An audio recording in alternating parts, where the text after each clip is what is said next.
sim, aqui o controle. Certo, certo. Bom, os realizadores deste evento. Primeiramente, a Confraria da Ilha, que é presidida pelo amigo Diogo, também da qual eu faço parte, que é uma entidade para promoção cultural, né? Inclusive este evento.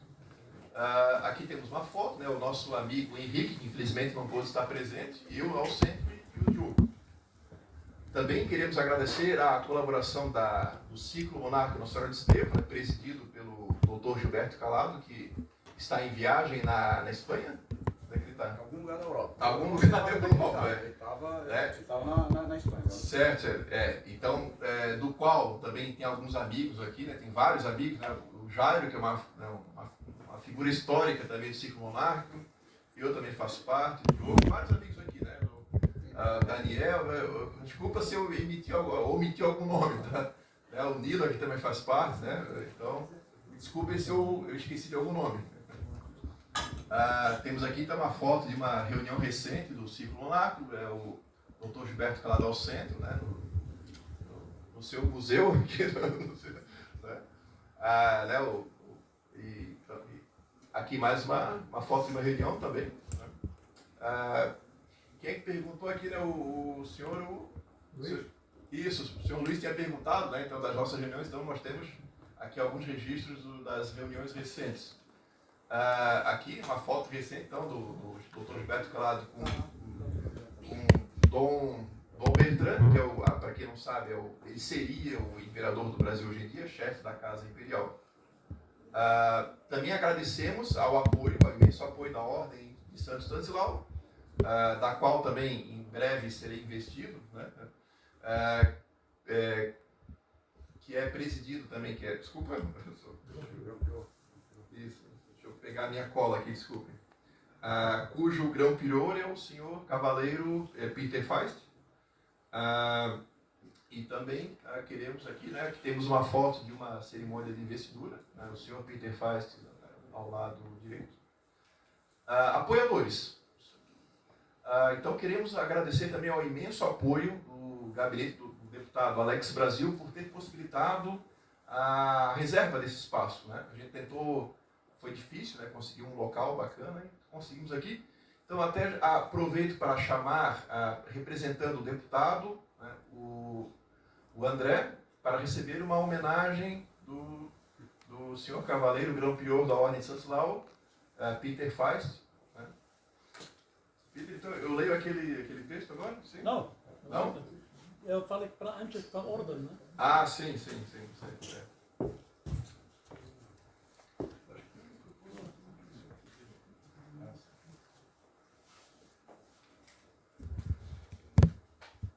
Boa noite a todos. A Ordem Santo Stanislau, fundado há mais de 260 anos pelo rei da Polônia em homenagem do mártir arcebispo Stanislau. Grande priorado, com seus priorados Florianópolis, Curitiba, pertence à Grande Ordem Internacional com sede em Viena. O alto produtor e príncipe Sándor Habsburg-Lorraine, membro da antiga Casa Imperial. Ele também é parente da nossa Casa Imperial, porque da Dona Isabel, uma bisneta dele. Também ligação com o Brasil, com a Princesa Isabel, que em homenagem hoje, pois é a neta Imperatriz Leopoldina do Brasil, esposa do Dom Pedro I. Hoje, a comunidade internacional da Ordem está representada em muitos países do mundo por 7.000 cavalheiros e damas. Como cavalheiros, defendemos atualmente nossa fé cristã, tradições, democracia, além de atuarmos nas áreas caritativas. Este ano celebramos aqui nosso 5º aniversário da fundação da Ordem aqui em Brasil. Para este dia hoje, gostaria de aproveitar a oportunidade para a homenagem em nome da nossa ordem, uma personalidade que muitos anos decida defesa valores cristãos, tradições e da democracia. Como deputado, ele também conquistou grandes méritos distância por iniciativas pioneiras com projeto autodefesa feminina, inclusas da segurança e pelo empenho garantir atendimento mais digno, acessível para pessoas com deficiência. Para citar apenas alguns exemplos, nosso deputado Alex Brasil, momento no, vem aqui.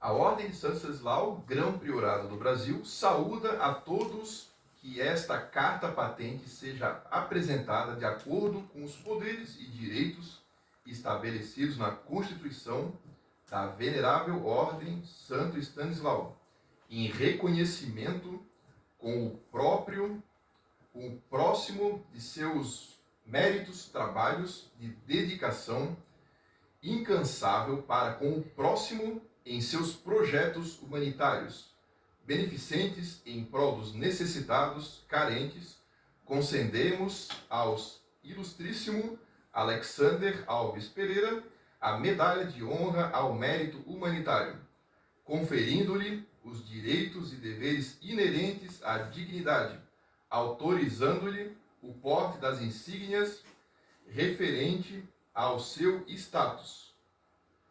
Firmado este ato, registrado nos arquivos da nossa venerável ordem, soberano Grão-Prior, senhor cavaleiro Peter Feist.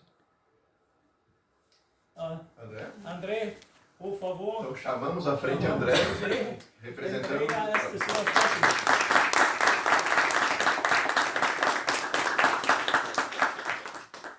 Certo. Então André transmita ao deputado nosso mais afeto, reconhecimento. O Alex, já conhecemos de longa data, então realmente é um grande parceiro. Também agradecemos ao Instituto Histórico e Geográfico de Santa Catarina, do qual o professor Petri faz parte, a Assembleia Legislativa e aos demais apoiadores aqui, que também ajudaram na divulgação. Várias instituições aqui da região ajudaram a promover esse evento e a divulgá-lo. Bom, palestrantes. Eu, apresentador, sou o professor Antônio José de Pinho, tenho mestrado em Linguística, sou professor de português, membro da Confraria da Ilha, como falei, serei empossado como cavaleiro da Ordem de Santo Stanislau em breve. Agradeço muito ao senhor Peter Feist pelo convite, pela honra, também de outros grupos aqui que fazem parte. Bom, a primeira palestra será do Diogo de Melo Takeuchi. Ele é analista de sistemas, preside a Confraria da Ilha, também faz parte de outras entidades, como o Ciclo Lunar Nossa Senhora de Desterro. E na sequência teremos uma palestra do professor Carlos Zé Petri, que é professor e autor de inúmeras obras sobre a história de nossa região, Santo Amaro, a visita da Princesa Isabel, a visita de Dom Pedro II a Santo Amaro. Então, o professor Carlos Petri tem uma obra importantíssima de vulto, Também é pastor, escritor, historiador, pesquisador. Então, a palestra do professor Petri será na sequência. Diogo, então, é contigo. Vai fazer aqui? Vou começar aqui.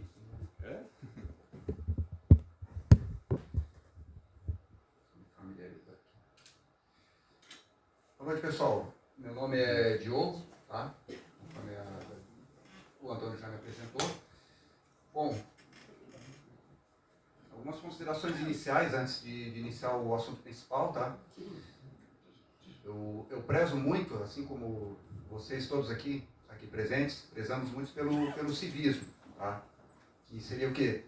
Lembrar os nossos heróis que reforçam, os bons exemplos para formar a cidadania dos nossos cidadãos. Então, como está escrito ali, reforçar o senso de cidadania, reverenciando os verdadeiros heróis e benfeitores da nação. Valorização da memória e identidade de um povo. Bom, o Antônio, ele deu aquela breve apresentação sobre Dona Isabel, então vocês já podem ter uma noção do teor dessa palestra, tá? Uma pessoa que deu todas as provas de abnegação para com a sua pátria, não apenas libertando os negros da escravidão, mas também procurando limpar um pouco da nossa história, Nós sabemos que a escravidão é um grande trauma no nosso inconsciente. Um assunto importante que eu tenho que mencionar aqui é sobre o 15 de novembro. Sempre gera aquele questionamento se foi uma proclamação ou golpe. A nossa historiografia insiste em colocar o termo proclamação, mas na verdade sabemos muito bem por que eles usam essa palavra. Porque no dia 15 de novembro se instaurou realmente uma república através de um golpe militar. Eles exilaram a família e foi um golpe na calada da noite e se auto-intitularam como, vamos dizer assim, proclamadores de uma república provisória, né? Provisória que dura até hoje, e nesse decreto fizeram uma promessa de consulta popular, se o povo iria apoiar o que eles fizeram. Essa promessa só foi cumprida quase 100 anos depois, mais de 100 anos depois, né? Em 1993, aquele famoso plebiscito. Esse mesmo 15 de novembro, esse mesmo golpe republicano, na sua primeira Constituição,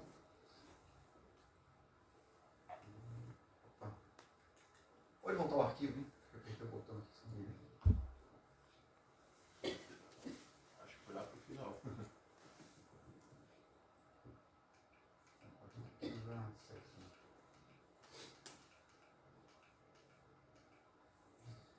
Bom, a República, na sua primeira Constituição, ela já determinou uma espécie de um artifício constitucional, as pessoas chamam de cláusula pétrea.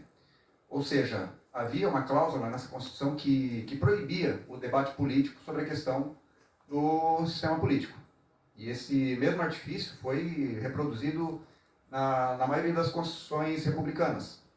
Talvez alguns dizem assim, mas na de 37 não tinha essa cláusula. Sim, mas era um regime extremamente autoritário, então não iria fazer muita diferença. E essa cláusula ela só foi abolida em 1988, né? Ou seja, na Constituição atual. Justamente por conta da influência de boa parte dos monarquistas, especialmente de uma carta que o Dom Luís, na época chefe da Casa Imperial, vamos dizer assim, o irmão, né? O irmão do Dom Bertrand, que agora é o chefe da Casa Imperial, ele enviou essa carta aos constituintes, questionando por que permanece uma cláusula pétrea impedindo o debate político do sistema político, sendo que na época do Império os republicanos tinham toda a liberdade para defender suas posições, inclusive propor mudança, né? Propor a queda da monarquia, enfim. Como o próprio Dom Pedro II já dizia, imprensa se combate com mais imprensa. E nessa carta de Dom Luís ele deixava isso bem explícito. E acredito que tenha ajudado muito a convencer os constituintes a abolirem esse artifício aí. Lógico que as cláusulas pétreas, elas não influenciavam apenas na questão política, mas o tecido social como um todo acabava sendo desencorajado, né, a mencionar o período imperial de uma forma positiva, ou reverenciar personagens da história da monarquia por medo de perseguição, ou simplesmente por, vamos dizer assim, que o caminho mais fácil para um historiador, para um intelectual, era mostrar simpatia, né, um enviesamento a favor da República. Isso garantiria apoio, patrocínio para os seus projetos, enfim. Isso aí, de uma forma ou de outra, sempre ocorreu. Não de uma forma tão explícita, mas, né, é só vermos como é que as coisas são até hoje. É um tabu ainda falar sobre monarquia, né? Só para contextualizar um pouco, porque nós vamos falar justamente sobre uma personagem muito importante do tempo do Império. Não se trata aqui de defender ou ser contra um regime político ou não. E outro tópico também é sobre o padrão oligárquico da nossa política, tá? É uma espécie de vício da nossa política, essa centralização de poder, e isso será abordado no decorrer da palestra. Bom, dando aqui introdução ao assunto. Esse é o nome de batismo de Dona Isabel Cristina Leopoldina, como vocês podem ver, de Bragança e Bourbon, nascida no dia 29 de julho de 1846, Rio de Janeiro, Palácio São Cristóvão, e ela foi falecer já no exílio, no Castelo Du, né, do Conde Du, do seu marido, da família do seu marido. Lembrando que Dona Isabel, ela havia sido autorizada a retornar ao Brasil. Isso, acho que lá em 1920, se não me engano, o primeiro presidente civil, né, agora me fugiu o nome, Epitácio Pessoa, isso. Ele havia abolido esse banimento da família imperial. No entanto, Dona Isabel já estava muito debilitada de saúde e não pôde retornar. Infelizmente, ela faleceu sem retornar às suas origens. Todos sabem, ela é filha e herdeira do imperador Dom Pedro II, por isso, princesa. Ela exerceu a chefia do Estado em 3 ocasiões diferentes, conhecidas por regências. Vejam que foi colocado aí uma relação, tá, das 3 regências que ela exerceu, com os respectivos períodos, e os dias contados, que se totalizam aproximadamente 1.300 dias, ou seja, 3 anos, 6 meses e 3 anos e 7 meses quase. Podemos dizer que em dias corridos, Dona Isabel exerceu a chefia do Estado por um período equivalente a um mandato presidencial. Então, às vezes a historiografia descreve Dona Isabel como uma peça muito coadjuvante, mas não, ela realmente ela teve um papel importante não apenas nas leis que ela aprovou, mas também nas suas articulações políticas, entre várias outras, né? Bom, não tem como falar sobre Dona Isabel sem falar sobre a questão da abolição, né? O abolicionismo. Não apenas a abolição da escravatura, como através da Lei Áurea, mas o próprio movimento abolicionista. Tá? Então, quando alguns historiadores dão essa narrativa de que ela apenas assinou a Lei Áurea, assinou por assinar, ou foi forçada a assinar, é porque ou está mentindo, ou porque realmente desconhece a história. Dona Isabel esteve profundamente envolvida no movimento abolicionista. Então, se a gente for considerar, por exemplo, que a primeira lei abolicionista que foi aprovada na primeira regência de Dona Isabel, em 1871, ou seja, 16 anos antes da aprovação da Lei Áurea, podemos tomar por base que, pelo menos por 16 anos, ela atuou no movimento abolicionista. Atuou em prol dessas pautas.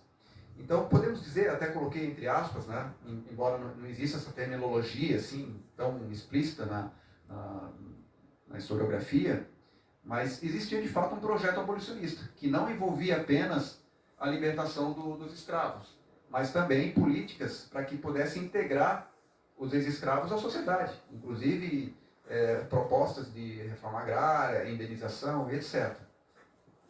E a estrutura do movimento abolicionista era muito descrita pelos quilombos, né, que eram refúgios de escravos fugitivos ou de simpatizantes da causa abolicionista. E, de certa forma, em muitas regiões era vista praticamente como crime você ser um abolicionista. Então, eles eram perseguidos, de fato. A própria princesa Isabel, a própria Dona Isabel, se arriscou muito. E havia 2 tipos de quilombos, né? O quilombo rompimento, que eram quilombos mais antigos, mais radicais, disruptivos, né? Dispostos até a darem o sangue para libertar os escravos. E tinha também uma outra ala, um pouco mais intelectualizada, que veio a surgir depois, mais urbana, que são os quilombos abolicionistas, que já tem um foco maior na questão da opinião pública. Né? O trabalho na opinião pública, porque não teria como assinar uma lei se não tivesse um respaldo, né? Seja popular ou apoio de uma boa parte das próprias elites. Então esse era o trabalho dos abolicionistas. Então existiam essas 2 alas. Nos Estados Unidos, muitos comentam assim, nos Estados Unidos eles aboliram a escravidão, né, quase um século antes, né, do que o Brasil, mas lá foi por meio de uma ruptura, né, uma guerra civil entre praticamente dividindo o país, né, uma ala a favor e outra contra, e sendo que no Brasil existia quase que um monopólio das forças dominadas, né, compostas por filhos de fazendeiros. Então era uma situação bem difícil. Então, pela minha leitura, seria muito inviável tentar abolir a escravidão no Brasil pelo método disruptivo. Militarmente poderíamos perder, a escravidão iria continuar por muito mais tempo do que foi, né, ao custo de muito sangue brasileiro. O envolvimento de Dona Isabel, então, podemos dizer que ela atuou em várias fases e frentes do movimento abolicionista. Como eu disse, a lei do ventre livre ela foi aprovada em 1871, na primeira regência de Dona Isabel. A Lei Áurea foi aprovada em 1888, ou seja, 17 anos de diferença mais ou menos. Tá? Sendo que há vários relatos, documentos, sinalizando da participação de Dona Isabel nos círculos sociais também, abolicionistas, fazendo articulações políticas. Tá? e além de comprar escravos para libertá-los. Ela também chegou a proteger escravos fugitivos. Então, Dona Isabel ela se arriscava pelo que ela acreditava. Então, não dá para dizer que ela apenas pegou a peninha dela e assinou. Ela trabalhou para que aquilo se viabilizasse. Atuações de Dona Isabel como regente, propriamente dita, ações oficiais, obviamente, Lei do Ventre Livre, aprovada em 1871, tá? E depois, na sua terceira regência, a aprovação da Lei Áurea. Eu estou dando um ênfase maior aqui pelas suas ações abolicionistas, né? Mas até contrariando as narrativas de que Dona Isabel exerceu por exercer a chefia do Estado, ela lidou com muitas questões complicadas, inclusive na segunda regência, com a questão religiosa, todo aquele problema da relação da igreja com o Estado brasileiro, já que o Estado brasileiro era um sistema de padroado, né? O Estado tinha uma certa tutela pela igreja, e Dona Isabel se colocava contra. Claro, muitos autores criticam essa posição de Dona Isabel, mas, né, para um leitor atento, a gente ignora esses vieses e se atenta aos fatos. Então também esses tinham sido os motivos também, né, de haver um receio por parte do eventual terceiro reinado, que Dona Isabel fosse muito carola, por assim dizer. Bom, a Lei Áurea, aprovada em 1888, tá? Vale lembrar que ela, assim, o Barão de Cotegipe, que era o presidente de ministro da época, vamos dizer assim, o primeiro-ministro, né, como se diz hoje em dia, nos sistemas parlamentaristas, ele era escravagista. E houve, de fato, um enfraquecimento, tá, da influência do Barão de Cotegipe, e ele acabou sendo forçado. Lógico, são fontes assim que ainda estão sendo investigadas, tá? Muita coisa sobre a história de Dona Isabel ainda está, porque pensa bem, né? Conforme eu disse, durante esses quase 100 anos, ou mais de 100 anos de Klaus Alpendre, havia um desencorajamento por pesquisas sobre essa época, porque não dava dinheiro, não dava público, ainda corria risco de ser perseguido. A pessoa que chegasse, não, Dona Isabel não foi apenas a pessoa que assinou a Lei Áurea, não. Ela esteve envolvida no movimento abolicionista, ela atuou com articulações políticas para mudar de gabinete, para aprovar a Lei Áurea, enfim. Tá? Isso era praticamente proibitivo para o historiador na época. Acho que talvez até hoje seja meio proibitivo, né? Mesmo estando dentro da lei, mas existe a possibilidade de cancelamento. Enfim, dando prosseguimento. Tá? Bom, a participação de Dona Isabel no movimento abolicionista fez com que ela construísse, né, vamos dizer assim, fosse construído ao redor dela uma base política abolicionista, de intelectuais abolicionistas. Tá? E por conta disso, os republicanos, não apenas os republicanos, mas também aqueles que se sentiram lesados pelo fim da escravidão, os senhores de escravos, que perderam os escravos, né? Poxa, tinha uma mão de obra barata e agora não tem mais os escravos. Muitos desses senhores de escravos, eles queriam ser ressarcidos, né? Não, eu quero que o império agora me ressarça, porque eu perdi meus escravos e agora eu estou no prejuízo. E existia também rumores de que a base política de Dona Isabel tivesse interesse em fazer o contrário, em indenizar os escravos, já que muitos intelectuais abolicionistas, como o André Rebouças, né, o Joaquim Nabuco, o José de Patrocínio, todos eles defendiam políticas de integração do povo negro, né, recém-liberto, na sociedade. E isso incluía projetos de reforma agrária, tá, indenização aos ex-escravos, e fora também que muitos desses oligarcas, eles tinham medo de perder a sua influência, o seu poder político na região. Quer dizer, então, que eu era proprietário de escravos, eu tinha terras, entendeu? Eu tinha poder político, militar também, porque eu boto meus filhos, né, tudo no exército, seja lá o que for, e agora vem essa patricinha, não existia esse termo, né? Vamos ter nos termos de hoje, e agora vem querer botar uma base de negros, de abolicionistas, né, desses intelectuais aí, né? Então, vejam como as coisas fazem sentido. Não tem, fica até difícil quando a gente lê nos livros de história, as apostilas de história no ensino médio, como fica uma lacuna, né, entre uma coisa e outra. Libertar os escravos, aí veio a República, dando a entender que era um processo, que era uma obra dos republicanos até, né? Para uma criança estudando isso, vai dar a entender isso. A criança às vezes não gosta muito de história, está só esperando bater o sinal para o recreio. O professor fala isso, tem isso. entendeu? E os próprios professores, às vezes, preferem dar a entender isso aí, para não se comprometer, né? Então, se vocês verem, era exatamente o contrário, entendeu? Lógico, nem todos aqueles que apoiaram o golpe do 15 de novembro eram, de fato, republicanos, né? Tinha muitos que eram, talvez, até monarquistas, mas eles estão prometendo que vão me ressarcir, eu sou senhor de escravo, né? Esses republicanos, eles vão dar o golpe e depois vão me ressarcir. Existia. Entendeu? Então, os republicanos, eles eram oportunistas, obviamente. Eles estavam visualizando aquele caos, né, aquela instabilidade política por conta da aprovação da Lei Áurea. E o intervalo entre a aprovação da Lei Áurea e a proclamação da República foi ali 1 ano e meio, acho que nem isso, né? Fazendo os cálculos aqui, um pouco mais de 1 ano. Então, vocês vejam, né? Então, acho que eu já até acabei falando, então existia de fato uma corte abolicionista em torno de Dona Isabel. Vários indícios sugerem isso, tá? Eu também não vou... Tem muitas pesquisas ainda sendo feitas e vários detalhes, minúcias. Por isso, assim, de tudo que eu li até agora, tá? Uma coisa reforça, tanto nas sutilezas quanto nos fatos, mais nas cartas de Dona Isabel, né? Porque isso também tudo é material de pesquisa, né? O José Petri é pesquisador, sabe muito bem. Se para nós aqui, meros entusiastas, estudando para fazer uma palestra, um trabalhão, imagina então correndo atrás de fontes, né?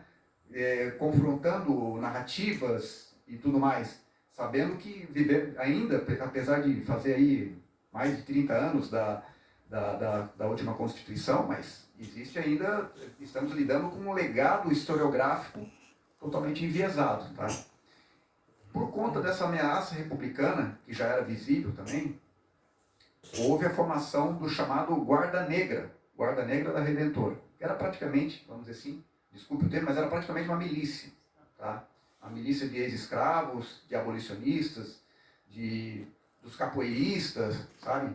Em torno da Dona Isabel. Porque até mesmo aqueles que eram abolicionistas e às vezes não eram tão monarquistas, até, por exemplo, José do Patrocínio, ele era republicano, mas ele era muito mais abolicionista do que republicano.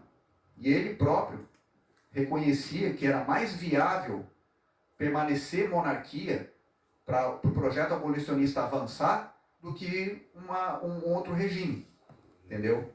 Então, muitos abolicionistas tinham essa visão, inclusive aqueles que não eram tão monarquistas assim, inclusive o próprio Patrocínio, que era republicano. Então, eles formaram essa Guarda Negra prevendo, né, essa ameaça republicana. Bom, algumas considerações finais, tá? Eu sei que tem outros assuntos que eu poderia ter colocado, são várias questões, mas o tempo é um pouco curto. Então, vamos para as considerações finais.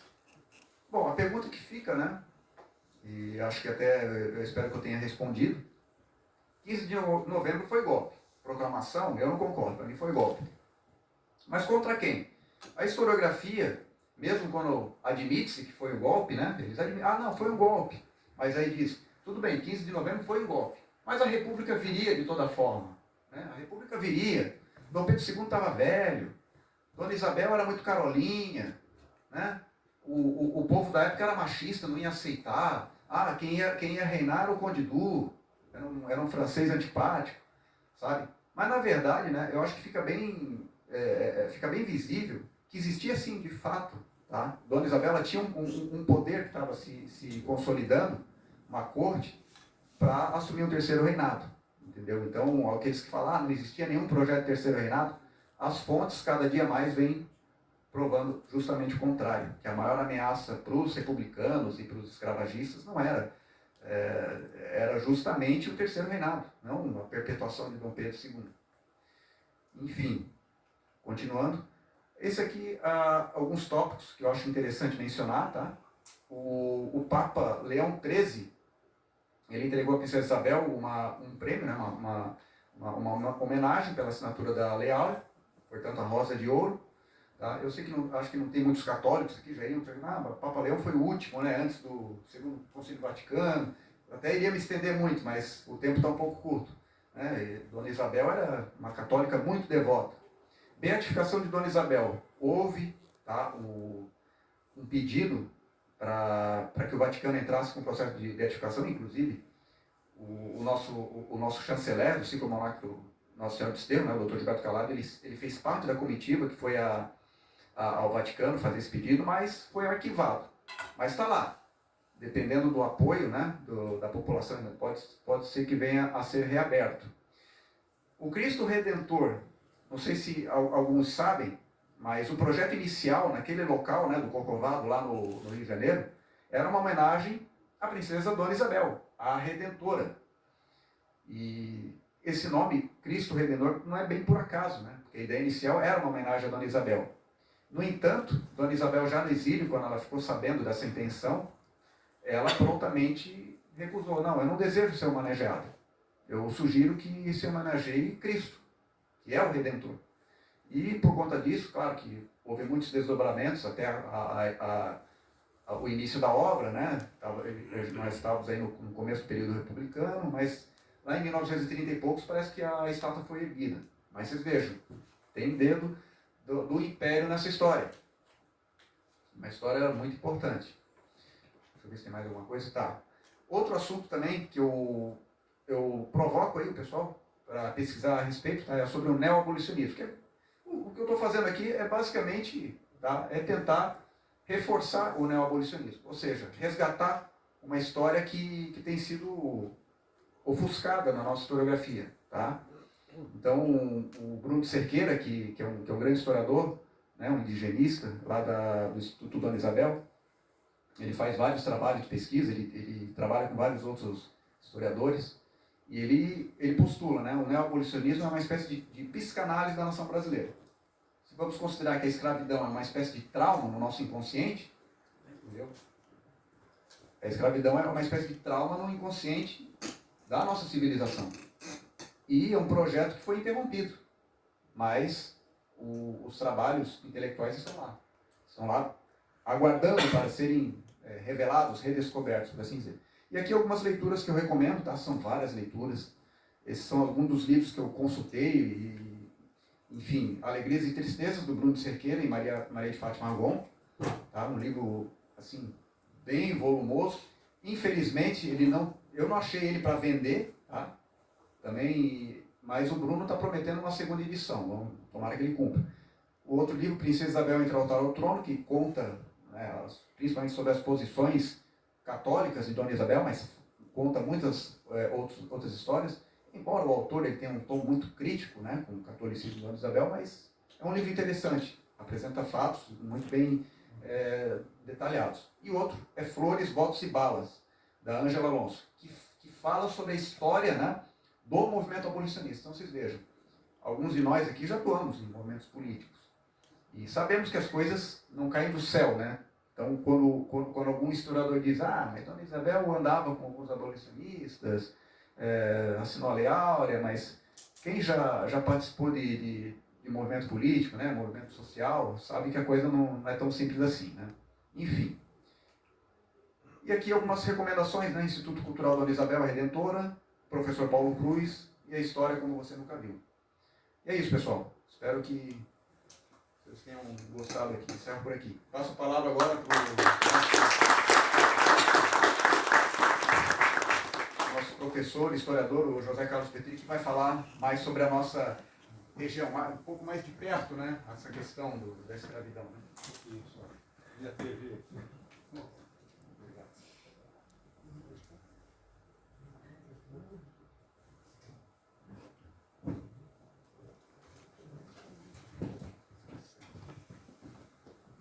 Nós queremos cumprimentar a todos,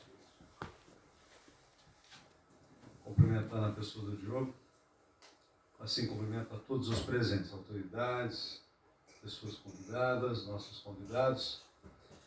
E para nós é uma alegria estarmos aqui nesse evento em que nós comemoramos os 180 anos do nascimento da Princesa Isabel, eu gosto de chamar ela assim. E ela tem bastante a ver conosco, né? Com Santa Catarina, Desterro, hoje Florianópolis, mas antigo Desterro, Santo Amaro, na época do Cubatão, hoje da Imperatriz, porque na visita de Dom Pedro aqui, 9 meses exatos depois, nasce a nossa princesa. 9 meses exatos. Então, nós temos muita participação nesse momento. E Dom Pedro, ele sempre olhou para Santa Catarina com um olhar muito precioso, diferente das outras províncias que haviam no Brasil. Eu para organizar os pensamentos, eu vou ler isso aqui para vocês. O Brasil vivia no sistema escravagista, onde a mão de obra era forçada. Regime esse de trabalho que vigorava no Brasil desde 1500 e em Portugal e na Europa desde o século anterior. Primeiro com os índios, depois com os africanos. Muitas foram as justificativas para esse regime, uma delas autorizada pelo Papa, para que os infiéis pagassem por seus pecados. Outra que era comum na Europa, África e no Oriente, o regime de escravidão. No Brasil, diziam que os africanos melhor trabalhavam a terra, e assim começou essa tragédia. Para que existisse um escravizado, tinha que ter um senhor. E como o senhor não aceitava questionamentos, isso, em grau maior ou menor, se estendia à família, esposa, filhos e principalmente aos agregados. Agregados eram os trabalhadores livres que viviam sob a sua autoridade. Era uma condição única, reflexo direto da subjugação sobre o escravizado. E dessa forma moldou a condição da personalidade dos brasileiros. Em 1837, Frederico Bourlemaque, um capitão do exército, numa publicação, ele diz: se a existência da escravidão influi tanto sobre as opiniões, quanto influi sobre os costumes, e, portanto, sobre a civilização e sobre a liberdade. Esse comportamento influiu em todas as áreas da sociedade brasileira, escravocrata, e forma como governavam o escravo pela imposição, refletia nas demais áreas. Vejamos, o escravo não tinha vontade. Quando resistia, era exemplarmente punido. Quando não fazia seu trabalho conforme o necessário, seu ensino não era didático, era arbitrário. Logo, esta forma de agir se propaga nas outras áreas, particularmente na administração pública, onde o pelourinho era exemplar. Outro problema estava na imposição e demonstrava certa autoridade. Esse modo acaba se estendendo ao modo de ser das classes mais baixas, pois todas tendem a não quererem ser próximas da escrava. Outro ponto nessa sociedade que colhemos até hoje é a corrupção. Por que isso? Porque se nós temos uma sociedade que corrompe o outro na condição de escravo, por que ele não vai te corromper também? Então, isso aqui é o discurso, ela fala nós falamos muito do fim da escravidão, mas esse aqui era o pensamento, era como os abolicionistas se dirigiam à sociedade lá em 1830, 1820, naquele período em que o Brasil se tornou uma nação. Então, esses questionamentos são sérios porque, se nós os analisarmos, nós vamos ver isso refletido ainda no comportamento de toda a nossa sociedade, em grau maior ou menor. Eu me perdi agora, vou explicar, mas vamos lá. O produto gerado dentro dessa sociedade, pois ela não se refere apenas ao ato financeiro, mas às demais modalidades do relacionamento social. Assim, como sou condicionado a obedecer a quem está acima, esses são efeitos do modelo reproduzido abaixo também. Uma sociedade moralizada teria dificuldades de se sujeitar a essa corrupção de valores, onde as paixões são pouco limitadas, particularmente com relação aos escravizados.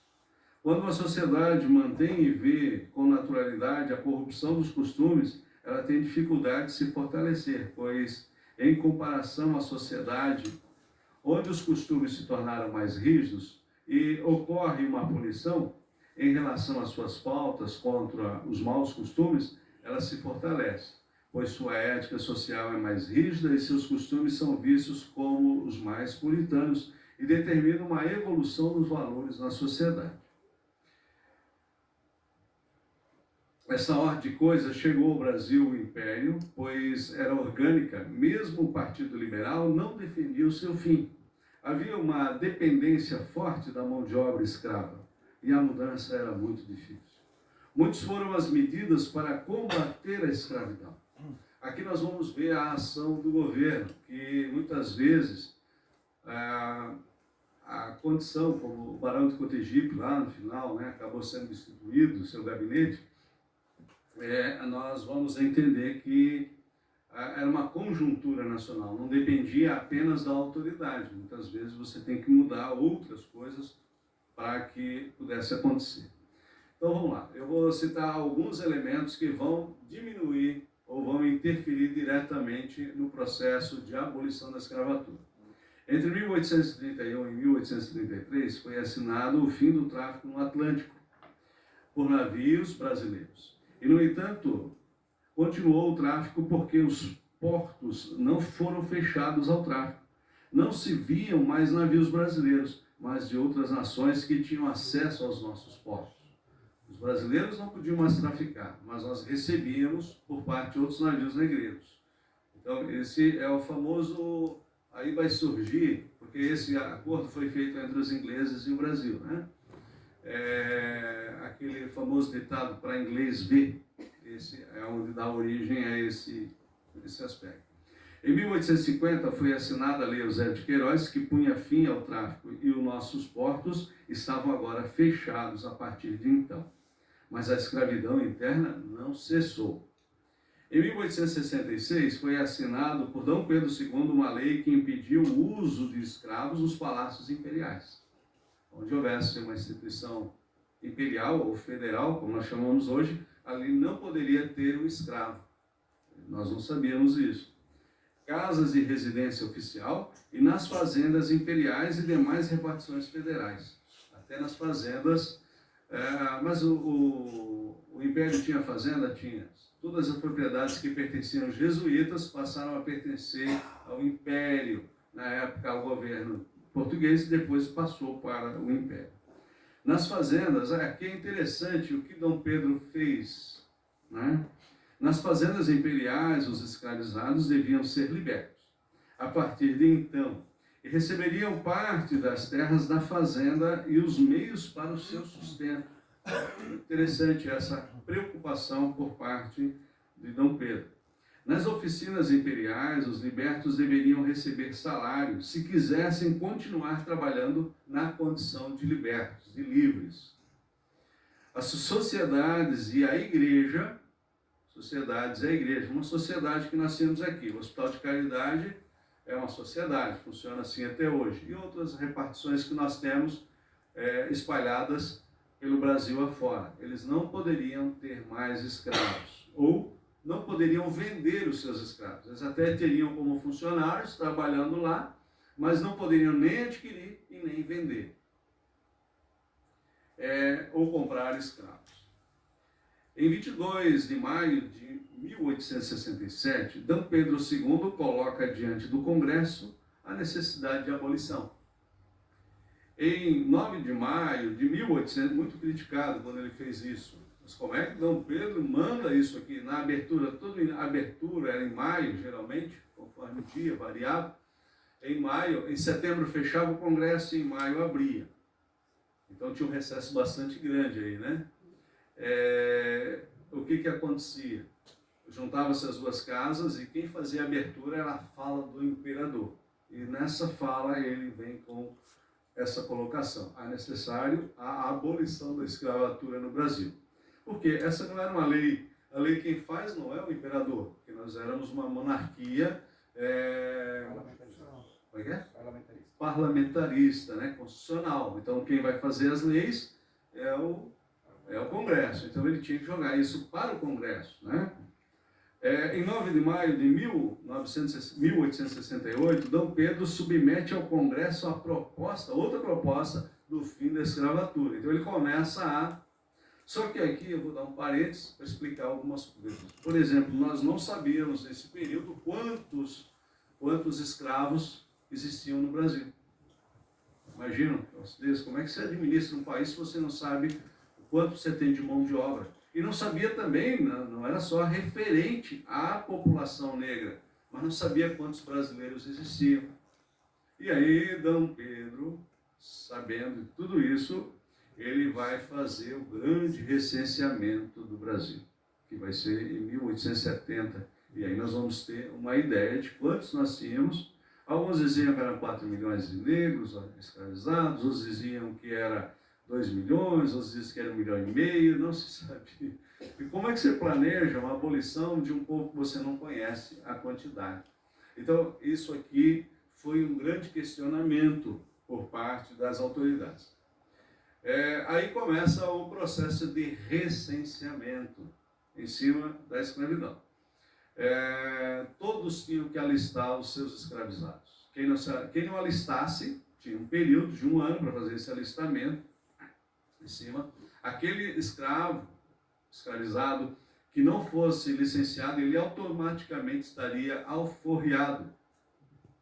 Aí houve uma pressão por parte. E nós vamos ver isso aqui na nossa região assim, de uma maneira com muita agilidade. Os próprios coletores designavam delegados para ir nas fazendas, fazer o levantamento para evitar esse processo. Né? Em 1870, o Congresso aponta as dificuldades da abolição. A discussão foi lançada. Dom Pedro fez isso. A discussão tinha que ser lançada. Por que isso aconteceu? Nós temos 2 processos, um interno e o outro externo, que vai apertar o Congresso. O primeiro foi nos Estados Unidos, a Guerra da Secessão. Foi motivada não somente pela escravidão lá, mas foi um dos motivos. Né? Como lá nos Estados Unidos o Norte venceu, Dom Pedro, então essa onda vai chegar no Brasil. Essa era a ideia. E ele se antecipa a essa onda. Outro processo que vai interferir agora interno era a Guerra do Paraguai. A Guerra do Paraguai, ele vai afetar diretamente a questão da escravidão no Brasil. Eu relato esse aqui, me permita fazer uma propaganda, esse aqui é o primeiro livro que eu escrevi a respeito da escravidão, e nela eu trato a respeito do Zé Curitiba. Zé Curitiba foi um dos negros escravizados que foi enviado para servir como soldado lá, e ele volta como herói. Ele era daqui da nossa região. Há uma narrativa, todo um processo. Então esse pessoal volta, eles não voltam mais na condição de escravizados, eles vão voltar na condição de livres e de heróis ainda.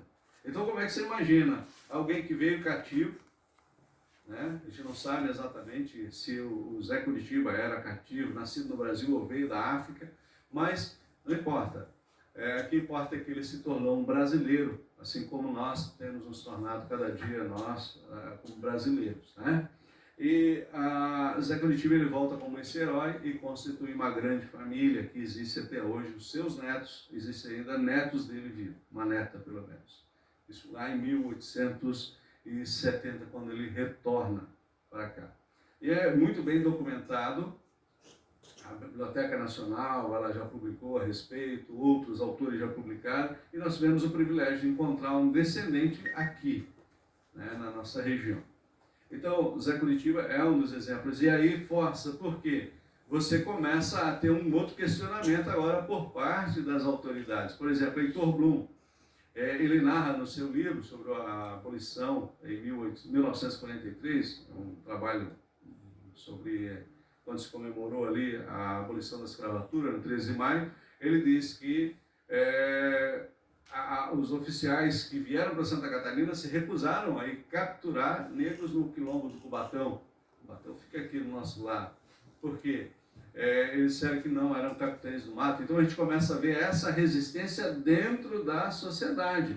E outro dado muito importante, que um dos anos pré-abolição que mais teve abolição da escravatura foi em 1872, 71, 72. Depois volta a um período com mais calma.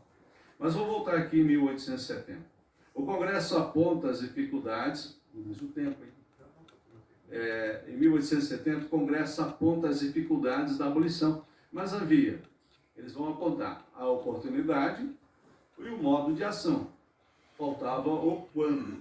Esse era o questionamento da época, quando nós vamos fazer isso aí. A solução imediata foi a lei do ventre livre. Então, essa foi a solução imediata. Vamos ser gradativos. Santa Catarina, agora, como é que se processou esse período, a escravidão aqui?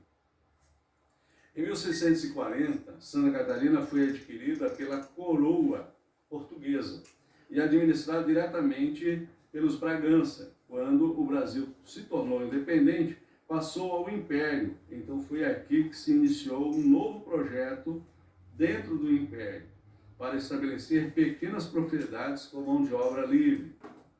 Em 1847, isso aqui é muito interessante para nós, vermos a visão de Dom Pedro. Ele esteve aqui em 45, passou um longo período aqui, e ele vai aplicar aquilo que o Dom João VI já tinha mandado fazer, que era dividir Santa Catarina em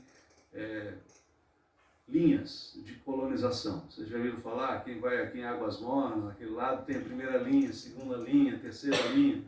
Ali é um dos locais. Então, eram faixas de terras que iam ser destinadas à colonização. E aí acontece o seguinte: em 1847 foi estabelecida a colônia Santa Isabel em homenagem à princesa Isabel, recém-nascida, no atual município de Águas Mornas.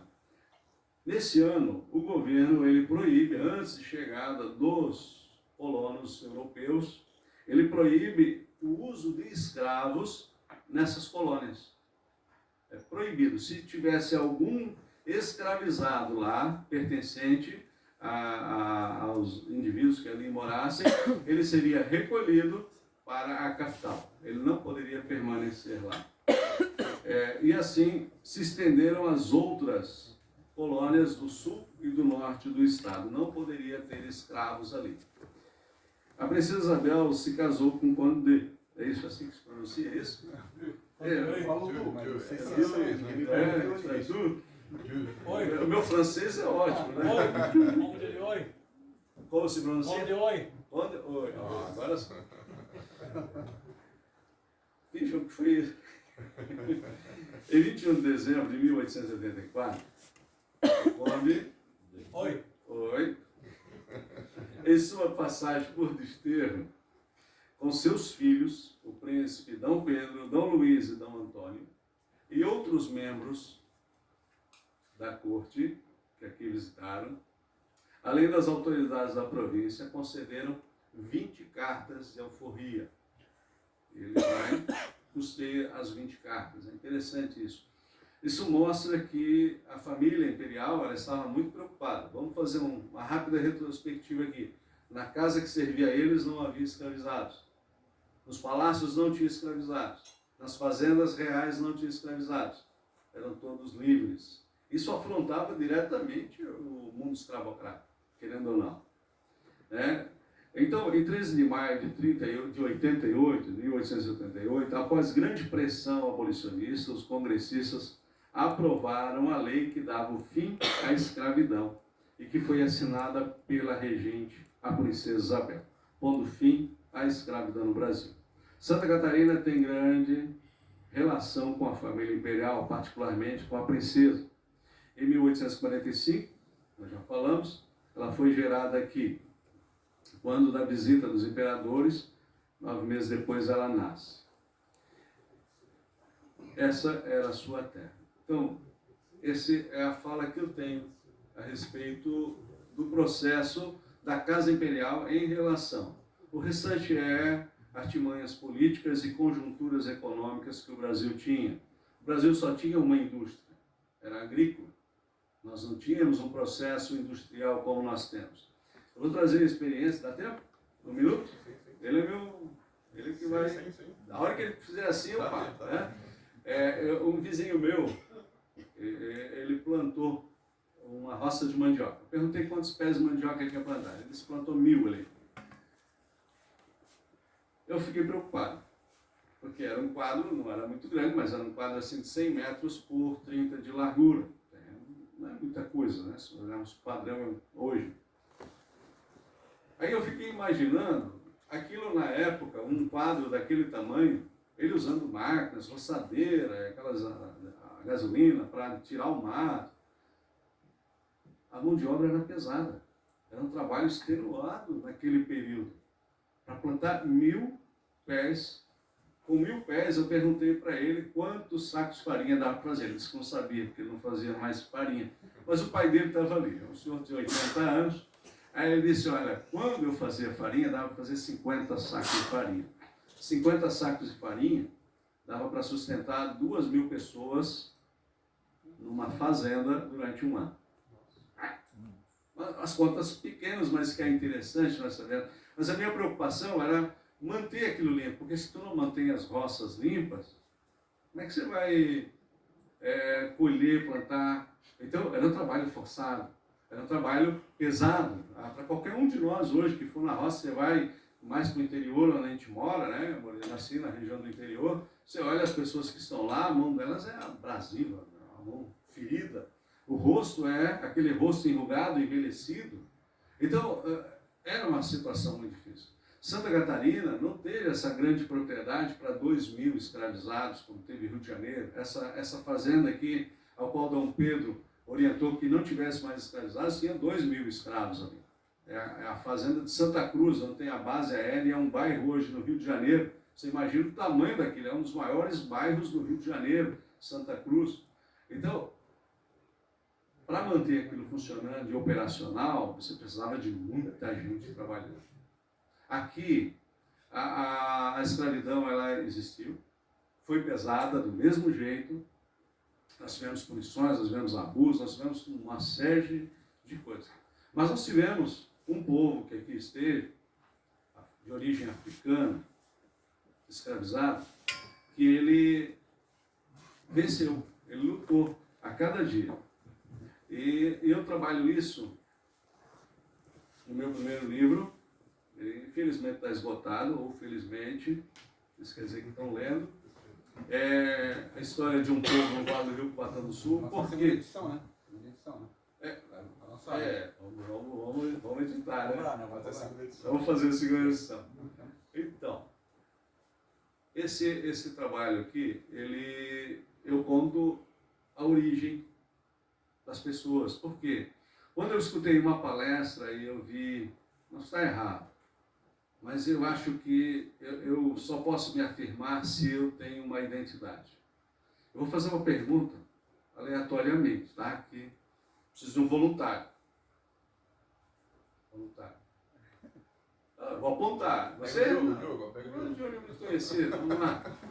O voluntário aqui. Posso fazer umas perguntas para ti? Pode. Qual é o seu nome? Raquel. Raquel de quê? Souza Silva. Souza Silva. Meu nome do seu pai? José Roberto da Silva. O nome da sua mãe? Ana Dulce Souza Silva. Você nasceu aonde? São Paulo, Ribeirão Preto, no interior. Vocês viram? Ela tem uma origem. Qual era a minha grande preocupação? Qual era a origem dos nossos negros escravizados? Era só José? Era só o Chico? Era só o Cabinda? Qual era a origem? E aí nós vamos atrás, né? Nós já temos alguns amigos que já leram o nosso trabalho, e nós vamos atrás para achar essa origem desse povo. Você tem uma origem, mas eles não tinham essa origem, não tinham essa identidade. Então a gente olhava dentro da comunidade, e eu digo para vocês como historiador, tá? Não sei se o discurso é um pouco de devaneio, mas a gente só tem orgulho quando a gente sabe a nossa origem.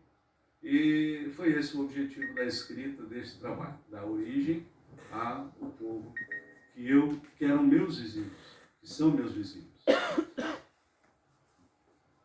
Hoje, nós lançamos um livro, o segundo volume, no qual contamos um pouco da história desse povo, que deixou sua marca, formou nossa sociedade. Muitos dos nossos costumes têm origem neles. É apenas uma pequena obra, entre as correntes da liberdade, a vida dos escravizados em Santa Catarina no século XVIII e XIX. Esse aqui. segue o mesmo padrão, porque a gente transformou ele numa coleção. Nossa, aí já estamos preparando outros volumes. Um deles é o tráfico de escravos em Santa Catarina, o outro é o processo abolicionista em Santa Catarina. E aí temos outros lá, trabalhando das festas, as festas que os escravos ou os escravizados deixaram, que hoje nós festejamos e está no nosso sangue, está no nosso dia a dia. Então, muito se tem a pesquisar e a escrever. E eu faço um apelo. O apelo é o seguinte: comprem e leiam o meu livro. Tá certo? Combinado aqui? Mas eu tenho um outro pedido para vocês. Quem sabe está aqui, novos escritores. Uma convocação aos estudiosos. Pesquisem e publiquem os seus trabalhos. Não importa. Desde que eles tenham uma fonte, desde que eles tenham pesquisa, você vai deixar uma marca. Então, gente, isso que eu tinha falado para vocês, eu só tenho a agradecer. Eu passo a palavra ao nosso amigo, professor.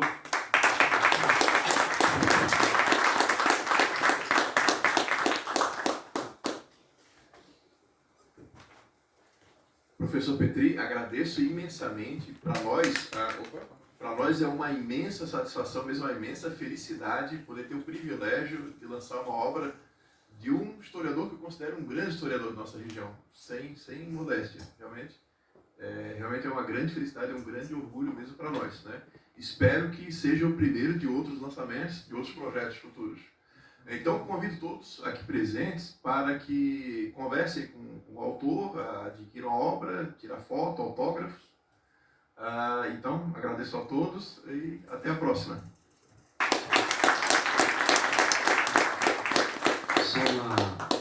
Também posso, se permite, né? Não sei se nós temos tempo.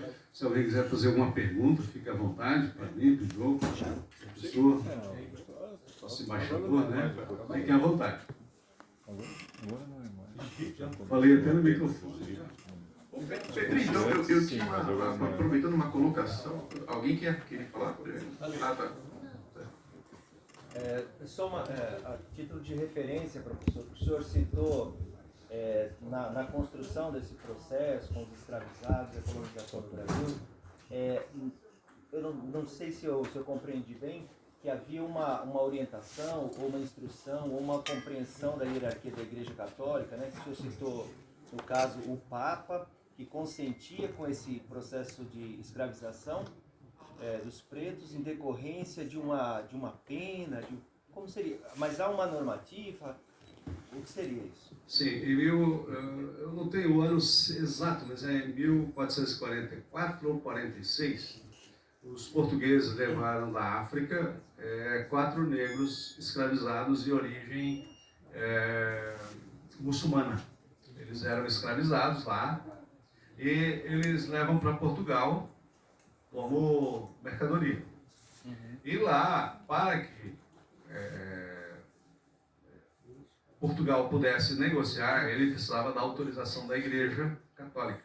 E o Papa, não trouxe o nome exato aqui, porque não era o objeto disso, ele emite uma bula papal autorizando que pudesse ser vendido e comprado esses escravizados que fossem prisioneiros de guerra lá na África. Ah, certo. Não, tudo bem. É porque o que me chama a atenção, porque vamos dizer assim, a estrutura da Igreja Católica normalmente se dá não propriamente por um consentimento específico, mas através do seu magistério permanente, né? O seu magistério bimilenar. E há uma série de documentos, encíclicas, bulas, instruções papais que condenam veementemente a isso que me surpreendeu, né? E aqui no Brasil, até o Frei Dom Vital tem textos assim estarrecedores contrário a isso, né? Inclusive fazendo uma interlocução direta com essas pessoas que escravizavam, né?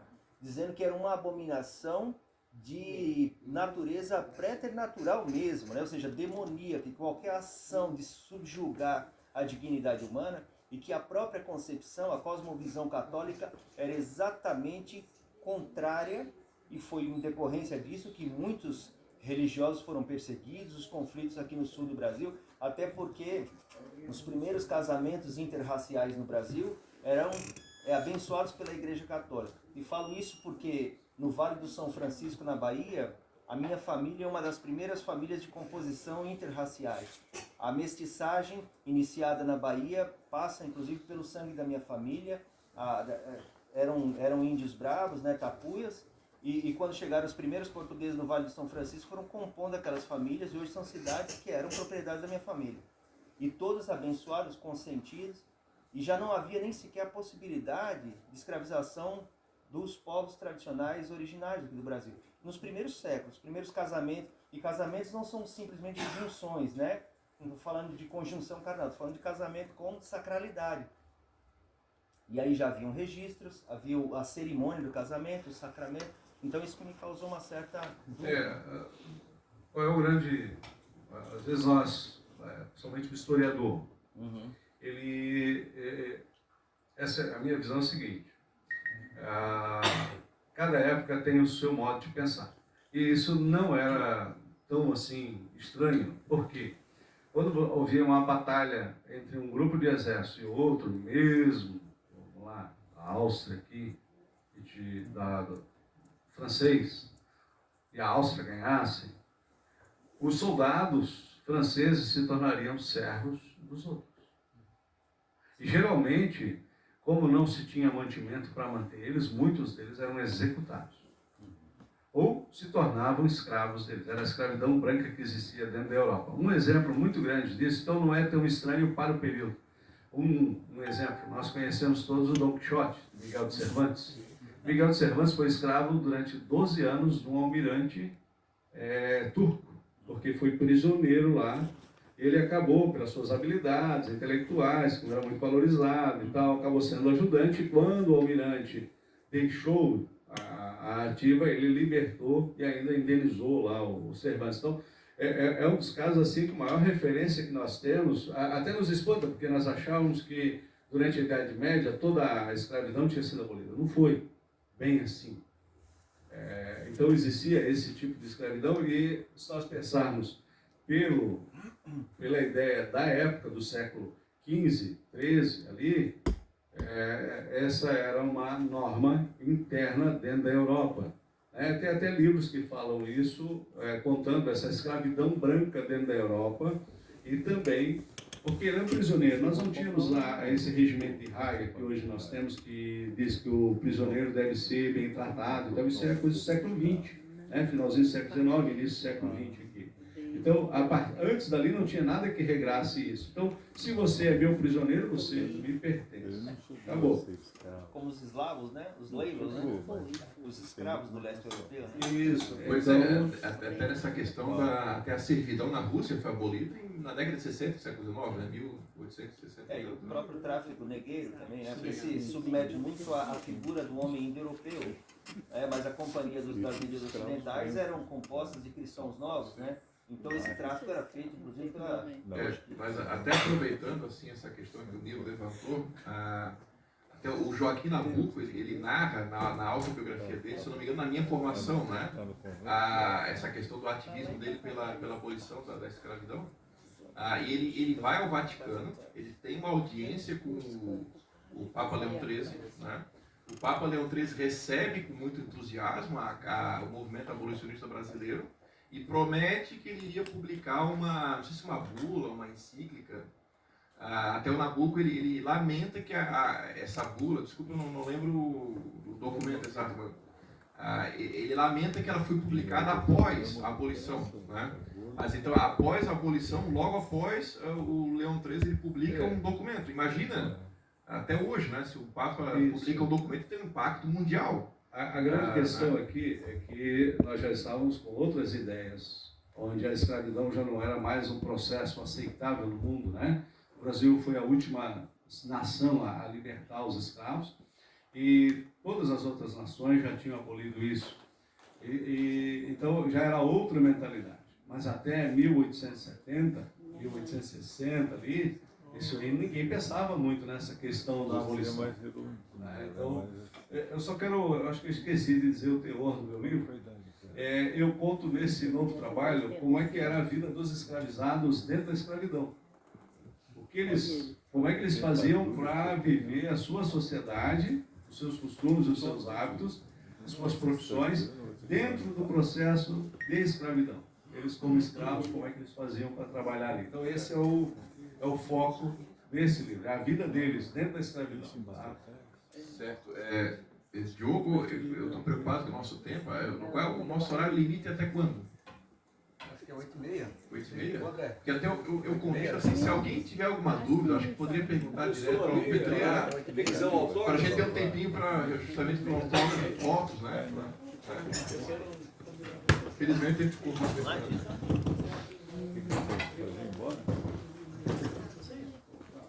Ô pessoal, só.